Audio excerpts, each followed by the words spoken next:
Hello, everybody. This is Question Mark, and this is Wednesday, February 15th. This is between pre-release and release of Kamigawa Neon Dynasty, a set I've been looking forward to a lot and for a long time. I was a huge fan of the original Kamigawa when it came out, and I've been waiting about 18 years for a return to Kamigawa, and it looks so cool. I am so into it. I went to the pre-release the other day, and I did pretty well. In fact, I was with a friend of mine, and we did a two-headed giant event where we won 2 out of our 3 rounds, and we won some packs. So I have a few set booster packs to open from that, my share of the winnings.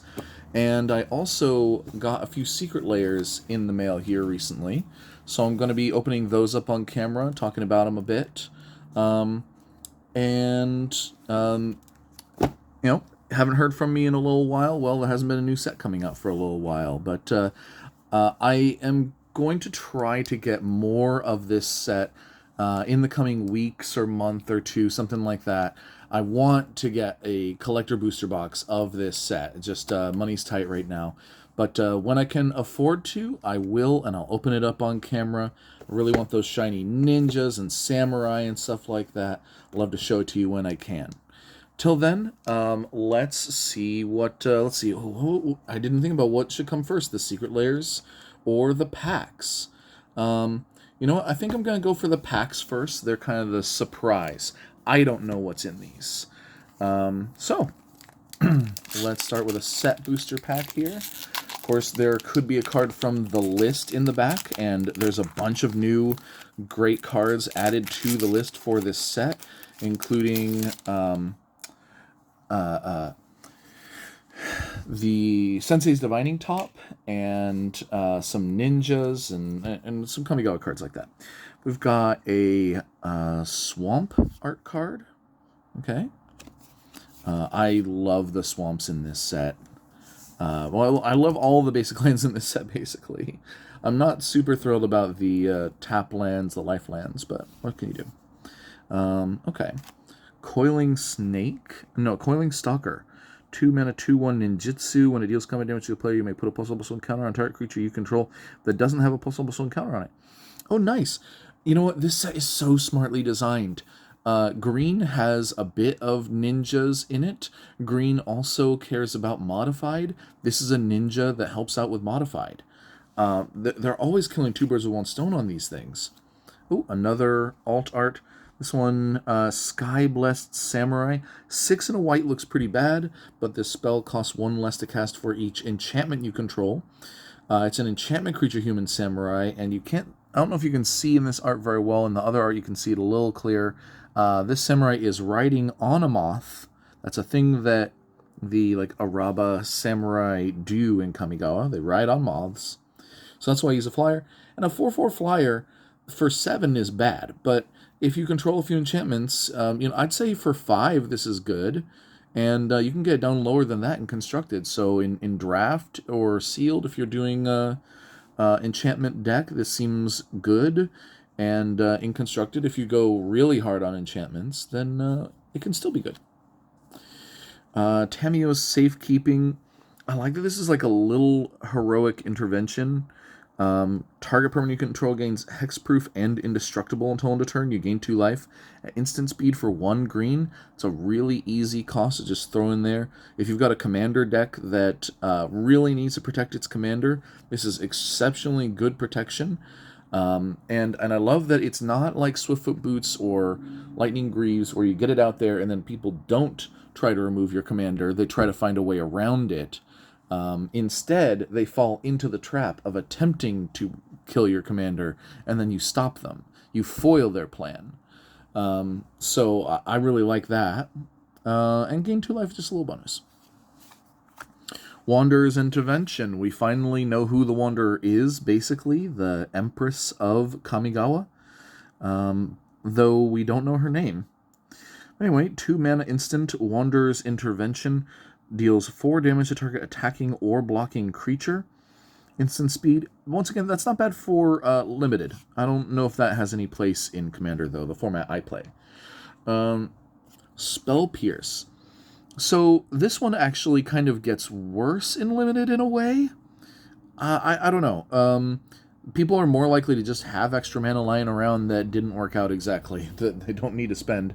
But while this didn't always work out for us in the sealed, and I think Commander, it doesn't have the strongest showing either, because people do get more lands as things go on. And the thing you want to counter isn't always a creature spell, too. That failed us. This is really good in CEDH and really good in older competitive formats, modern and things like that. I know this card is really good in certain formats. Runaway Trash Bot. I heard someone joke that this is an improv group. 3 mana for a 0/4 artifact creature construct with trample. It gets +1/+0 for each artifact and or enchantment card in your graveyard. So this can actually be pretty big. White-black, I believe, is the color combination that has the theme of controlling an artifact and an enchantment for some effect. So it's kind of a colorless card, but it's kind of a white-black card. Trample seems pretty good with a creature that grows like that. I don't know that it's where it's worth playing, but like it's not a garbage card or anything like that. I don't know if there are any garbage cards in this set compared to like the original Kamigawa, where half of it was.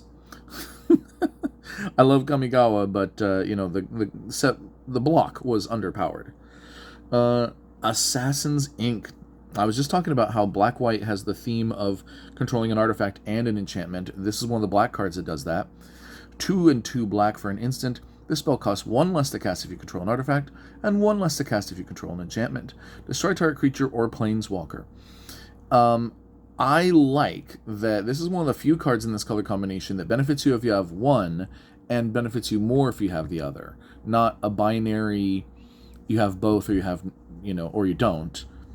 So it costs 3 mana if you control one of those things, and 2 if you control both. How good is this in Commander? I like instant speed removal. I like it to be about 2 mana whenever I can. I like it to be versatile in that it either destroys like multiple things or it exiles or something. So I think that this is close to playable. Depending on how many removal spells you want to play in your deck, I think this is fine. Okiba Reckoner Raid. So I had this in our sealed pool, and I think it is good in Two-Headed Giant, but we didn't draw it. So 1 black, each opponent loses 1 life and you gain 1 life the first time that it gets a counter and the second time. And then it transforms, ooh, don't look at that, into a Nizumi Road Captain, which is a 2/2 with Menace, and vehicles you control have Menace. So if you are doing the whole rats on motorcycles thing, this does seem like a really good card. So I'll set that aside. And there is a beautiful full art Plains from Kamigawa Neon Dynasty. By the way, you may have noticed that there are 2 full art basic lands of each type in this set. One is themed on modern times. This is the modern times Plains, considering all the modern buildings for Kamigawa. But there's also an ancient times Plains, and same thing for each of them. So if you wondered, like, if there's any theming going on with lands, yes, it is modern times and ancient times. Then we've got the rare for my pack here, which is Invoke Calamity. 1 colorless and 4 red for an instant.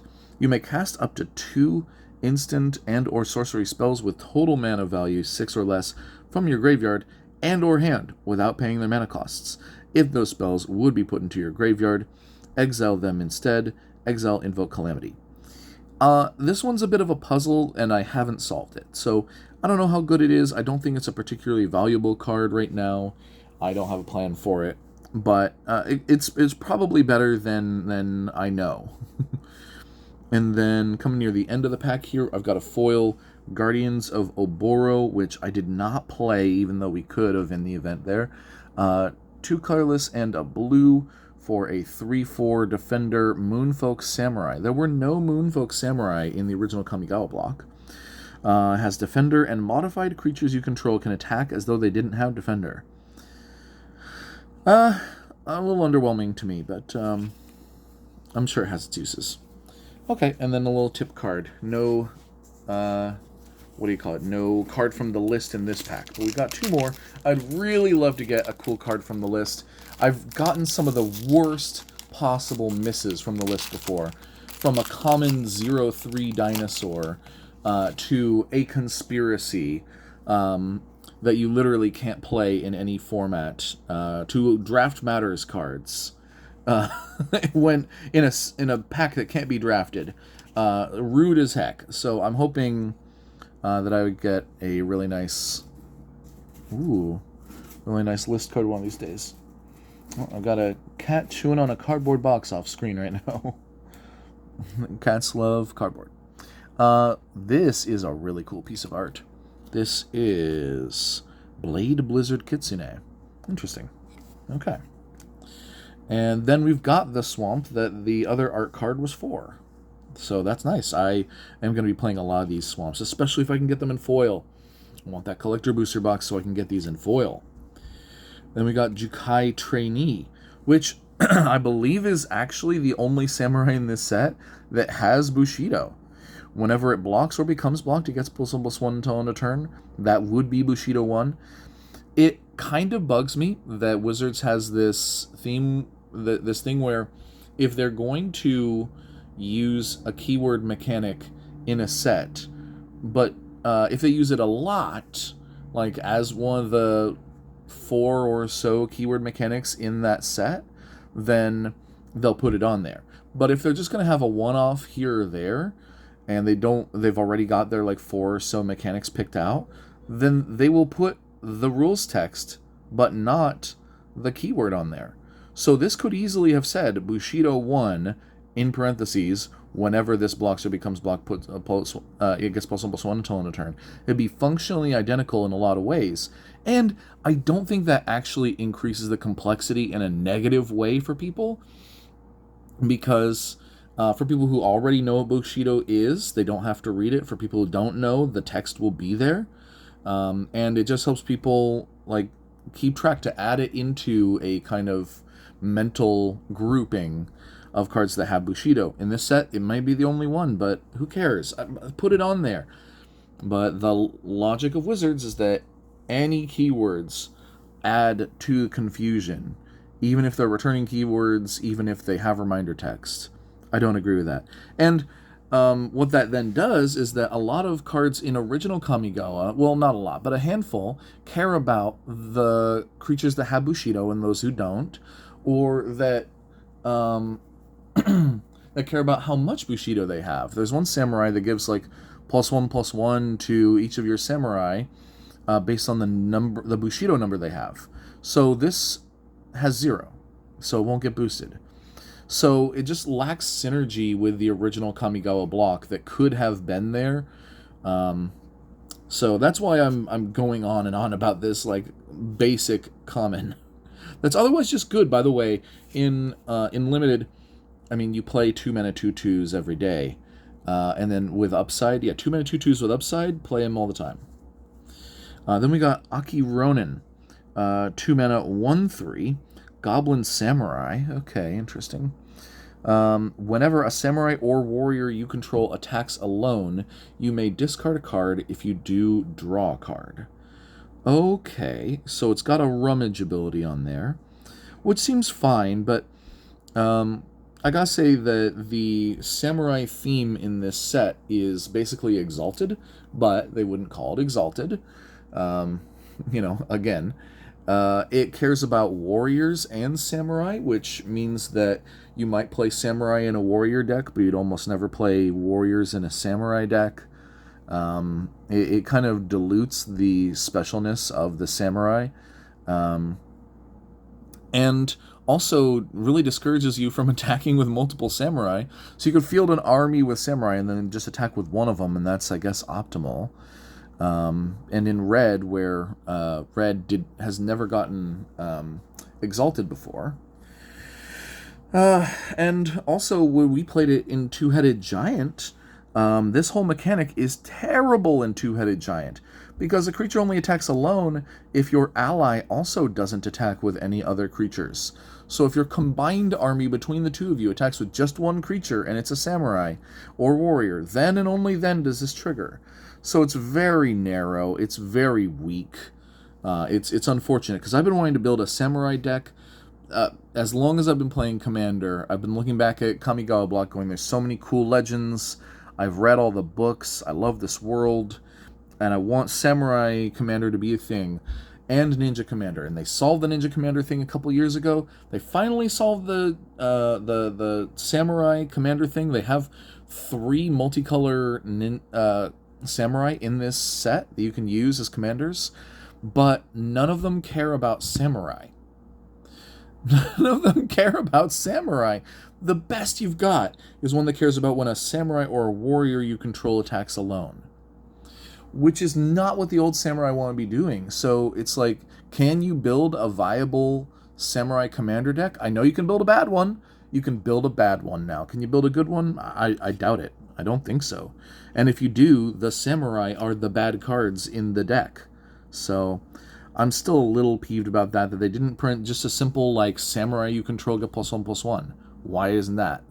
Or, like, maybe one that gets around the restriction that says, like, you know, whenever a creature you control attacks alone, you can count another creature you control attacking as counting, like you can count 2 creatures as if they were attacking alone. I don't know, just to get around the restriction a little bit. Oh well. It's probably only going to matter for the rest of the history of the game, because they're probably never going to print any Samurai ever again, and so it's only going to matter forever. Careful Cultivation, anyway. 2 colors and a green for an enchantment aura, enchant artifact or creature. As long as enchanted permanent is a creature, it gets +1/+3 and has reach and can tap for 2 green. Channel for 2 mana. A color and a green. You can discard it to create a 1/1 human monk creature token with tap for a green. This was great in Limited. It helped save our bacon a number of times against flyers, because the biggest bombs in Limited in this set are the dragons, pretty much. And this will probably protect you from a dragon. It provides ramp. Green-blue in this set is all about ramp, but in kind of awkward ways, and this is one of the awkward ways it does it. This is a pretty good card. For Limited. I don't know what to do with it in other formats like Commander. Season of Renewal. 2 colors and a green. Instant. Choose one or both. Return target creature card from your graveyard to your hand. Return target enchantment card from your graveyard to your hand. Okay. I don't have much to say about that one. Bamboo Grove Archer. A colorless and a green for a enchantment creature, Snake Archer, with Defender and Reach. It is a 3/3. This thing was annoying, and the surprise with it here, like Defender Reach, right? That doesn't seem super useful. It can't attack, blah blah blah. It's not even big enough to fight the dragons. So, like, what is it useful for? I'll tell you the weird thing it was useful for: crowing vehicles. The vehicle theme is mostly in white, splashing blue, and black. And yet, this green card showed up and crewed some vehicles over and over again, and it was a monster. So, I don't think that this is a good card, but it was good in that situation. Touch the Spirit Realm. So I believe this is our obligatory Oblivion Ring that we see in every set now, and I think that's kind of a good thing. A twist on Oblivion Ring every set, I think, is actually good. So 2 colors and a white enchantment. When Touch the Spirit Realm enters the battlefield, exile up to 1 target artifact or creature until Touch the Spirit Realm leaves the battlefield. So it's Oblivion Ring, but it gets an artifact, which is great. This set has lots of artifacts in it, from just normal artifacts that are often pretty good, to equipment creatures that are artifacts, to vehicles that are artifacts, all that stuff. Gets them all, great, and you can channel it for a colorless and a white and discard this. Exile target artifact or creature. Return to the battlefield under its owner's control at the beginning of the next end step, which you can use offensively or defensively. Or at least you can use it against an opponent who is attacking you, against an opponent who has a bunch of like equipment or auras attached to one of their creatures. You can use it against an opponent who, say, got their saga all the way to its final mode, and its final mode is very strong. You could flip it back to mode 1 again. Or you can use it on your own creatures in order to protect them from removal. So, yeah, I love this card. It's super, super versatile. I would highly, highly pick this in draft and play it in every white sealed deck. And it probably has use in Commander in decks like Light Paws or Hinata or other aura-based decks, possibly just mono-white generally, Blink decks. Seems very useful. Orochi Merge Keeper. Okay. Colors in a green for a 1/1 Snake Druid that can tap for a green. As long as Orochi Merge Keeper is modified, it has tap for 2 green. Oh ho ho. Okay, so then the trick is that this is kind of possibly a trap a little bit. I mean, 2 mana for a 1/1 that taps for a green is actually not terrible, even though it's like significantly worse than Land of War Elves and its ilk. But I say it's kind of a trap because what modification do you want to put on this so that it taps for more mana that wouldn't be better suited to a creature that you're actually going to get into combat? The only one I can think of is like Boots and Greaves. Swiftfoot Boots, Lightning Greaves, put that on here, and it gains haste and can tap for 2 green, and then you probably tap it, cast something else, put the Greaves on that, and swing. So that has a use. But putting +1/+1 counters on this, it becomes now a 2/2 or larger that you really intended for it to just tap for 2 green, so the size of the body doesn't matter terribly. Put other equipment or auras on this thing, and it's probably not attacking, or you create this tension between attacking and tapping for mana. So a little awkward, but not terrible. Boon of Boseiju. So this didn't come up for us, really. It didn't work out for us. The moment never arose, but it seems very good, actually. Colorless and a green for an instant. Target creature gets +X/+X until end of turn, where X is the greatest mana value among permanents you control. Untap it. So this can give us pretty sizable boost, but even like 2 or 3 is enough if you time it just right. And the timing is your opponent attacks you with an important creature, and you appear to be tapped out, and you've appeared that way on purpose in order to bait them. Then you can Boon of Boseiju one of your creatures, untap it, buff it, block with it, kill your opponent's creatures. You can use this as a kill spell if you are clever enough about it. But it didn't really happen. Our opponents were attacking us with creatures that we couldn't block. Stuff like that. Or our creatures were bigger and they didn't need it. And also, of course, you can just use it on the attack. You can attack with some big old monster, use this to give it pseudo-vigilance and hit even harder on the offense. So it's not bad. It didn't work out. Life of Toshiro Umezawa. I like this card a lot, and I wish we had it. A colorless and a black. For choose 1, target creature gets +2/+2 until end of turn. Target creature gets -1/-1 until end of turn, or you gain 2 life. And that happens on lore counter 1 and 2, and then it flips. And most people probably have realized this by now, but if you're familiar with Umezawa's Jitte, the most famous thing about Toshiro Umezawa is Jitte, those are the 3 modes that the Jitte gets you. And I love them here. They are great and limited, that they can kill a couple of tiny creatures. They can buff ones that are getting into combat. You can gain 2 life if you've got nothing better to do. And then it turns around into Memory of Toshiro, which is a 2/3 enchantment creature human samurai that is black and can tap and pay 1 life to add a black. Spend this mana only to cast an instant or sorcery spell. This is great. I think anyone who is playing a Toshiro Umezawa deck, which is not a super popular commander, but a fun, kind of hipsterish, uncommon commander, in the sense that people don't see it very often, but I think it is kind of good. This seems great in there, considering that deck plays lots of black instants. Also, you may have noticed the theme of these enchantments, these sagas, is that, they tell a story on the front, but on the back, the story itself comes to life. and is the enchantment creature. So that's kind of the theme of those. The rare for the pack is Invoke the Winds. I got another Invoke. I honestly don't like the Invokes because I'm not a big spell slinger kind of guy in the sense of instants and sorceries. Not huge on it. I don't see any benefit to having quad colors in a cost. It's just a huge drawback. But gain control of target artifact or creature, untap it. That's a pretty powerful effect. Just, you really, really want to be playing these in monocolor decks. So if you got a mono blue deck, I mean, is this better than the 5-mana enchantment where you steal a creature and untap 5 lands? I don't think so. It might be the next best thing, though, because it's the same cost as Mind Control, but it can't be disenchanted, and it untaps the creature, and it affects artifacts. So it is strong. I don't love it, but it is strong. And the foil this time is Greater Tanuki, which I think is an excellent card. It is very cute, and very much in line with Japanese mythology. You gotta love your Tanuki. We thought that they might put raccoon as the creature type on this. Tanuki is sometimes translated as a raccoon dog, I think.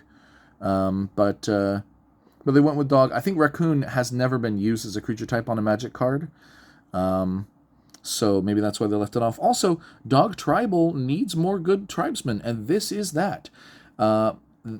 Early game, this is a rampant growth, and late game, it is a big 6/5 creature. There was a creature in original Onslaught block that was very similar. The name is escaping me right now, but it had cycling for 3 and was like a 6/5 for 6. But this is better because it has trample and is an enchantment creature which fits along some themes. And yeah, I mean, so this is right up there with a classic old card that people play that is quite fun and good. No card from the list again. On to the last pack, and this video has been going on long enough that I think I may actually break up the secret layer into a separate video. Why not get 2 videos up instead of 1? People can watch me open the secret layers, or they can watch me open the set booster packs, or they can do both. Your choice. This is Hinata, right? This is, yeah, the art card for Hinata Dawn Crowned. We're open to draw one of these. We definitely want Hinata. She seems like a really interesting commander with a lot of elements to it. You can make your own spells cheaper. You can make your opponent's spells more expensive. There's a lot to work with there. And I got a foil Saltwater Cliffs, which I don't love these cards. I don't think they make the cut on a lot of commander decks. But if I'm playing blue-red, I would consider this, especially since I got a foil. Then we got our Showcase Nizumi Blade Blesser, which is a black samurai. 2 colors and a black for a 3/2 rat samurai.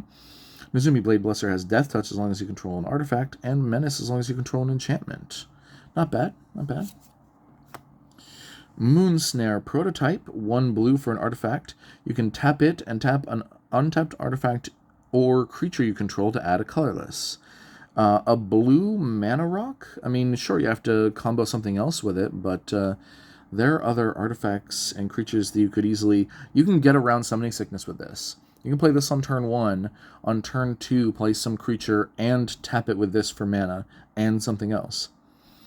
And then Channel. 4 and a blue, discard Moonsnare Prototype. The owner of target non-land permanent puts it on the top or bottom of their library.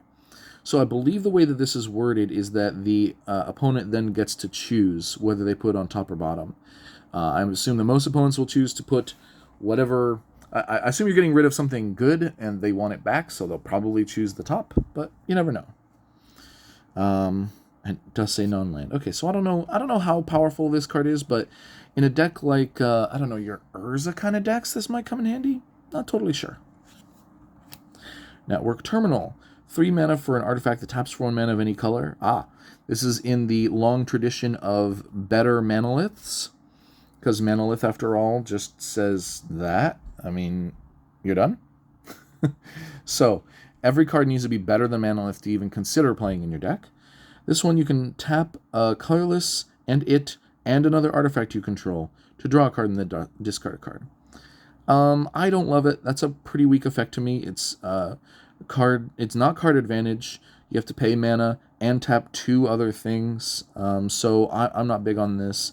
If you are playing a deck that has like a madness theme, like a discarding theme or something, then maybe it would be good there. That does a lot of rummaging and looting and stuff.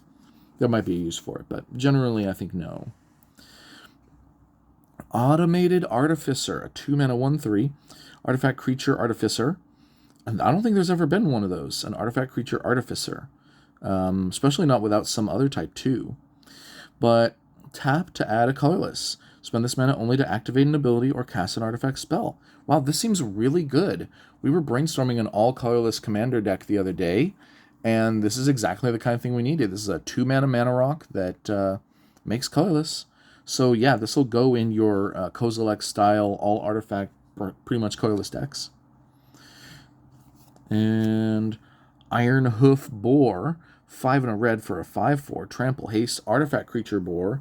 I guess, yeah, it does have cyber legs. Yeah, trample haste. Wow. And you can pay a colorless and a red to channel it by discarding this. Target creature gets +3/+1 and gains trample until end of turn. That seems good and limited, but probably not anywhere else. Circuit Mender. I almost played this in my ninja deck in the sealed event. 3 mana for a 2/3 artifact creature insect. When it enters the battlefield, you gain 2 life. Okay, nice little bonus, but when it leaves the battlefield, draw a card. And I had the idea of ninjutsuing that back to my hand. But I left it out of the deck because it doesn't have evasion.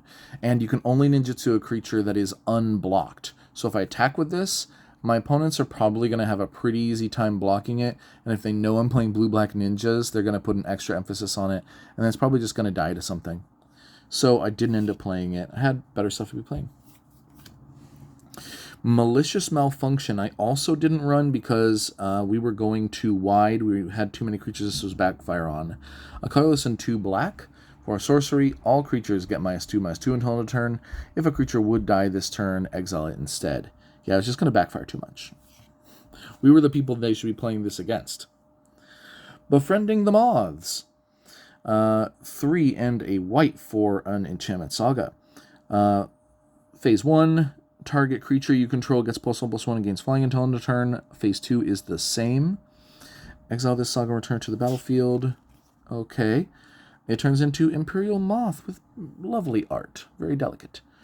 It's a flying 2/4. This was somewhat useful for our opponents in the game that we saw it, but not super powerful. Not scary, really. Myojin of Roaring Blades. So, you'll note the symbol down there is different from the rest of the set. That's because this is one of the set booster pack exclusive cards. There are 8 of them, and this is not one that I was particularly looking for, but it's neat. Sorry. I was particularly looking for the Go Shintai, the Legendary Shrine commander, but oh well. 5 and triple red for a 7/4 Legendary Creature Spirit. When Myojin of Roaring Blades enters the battlefield with an indestructible counter on it, if you cast it from your hand. So it's specifically not in draft booster packs. It is legendary, and it does not really work as a commander, because it does not enter with the indestructible counter if you cast it from the command zone. So, kind of a fail there. Most legendary creatures I feel like probably should be made with commander in mind at this point, otherwise why is it legendary? I don't know. You can remove an indestructible counter from Myojin of Roaring Blades, and it deals 7 damage to each of up to 3 targets. So, considering that this isn't legal in draft or sealed, what is this going to see play in, if not commander? But then it can't be your commander. Well, it can be your commander, but it's bad. I feel like all the Myojin kind of miss having a home because of this, if you cast it from your hand. Why wasn't it just if you cast it? If you cast it.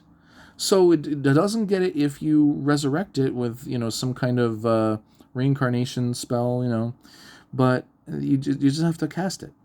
Oh, well. That's what they did, and that's what I drew. So, aha! Now this is what I've been looking for. This is a legendary multicolor samurai. Actually, this is basically exactly the card that I've been hoping for 18 years. 2 colorless, a red and a white, for a legendary creature, human samurai. It's a 3/3 for 4 with first strike. Whenever a samurai or warrior you control attacks alone, untap it. If it's the first combat phase of the turn, there is an additional combat phase after this phase. That seems quite strong and should help even the old samurai, even though I was talking about earlier that they don't synergize very well. It should still help the old samurai pretty well. And, maybe what you do, combining some old samurai and some new ones, is the first combat phase, you attack with just Ryu or whoever doesn't have summoning sickness. You attack with just one creature. Then you get the extra combat phase, and then in that second combat phase, you attack with the whole army. That feels very flavorful to me.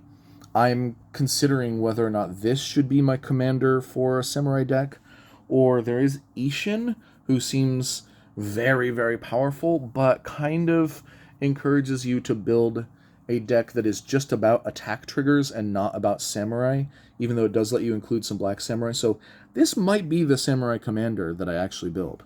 I'll start brainstorming soon. Happy to draw it. And then, got a little foil at the back here. Golden Tail Disciple.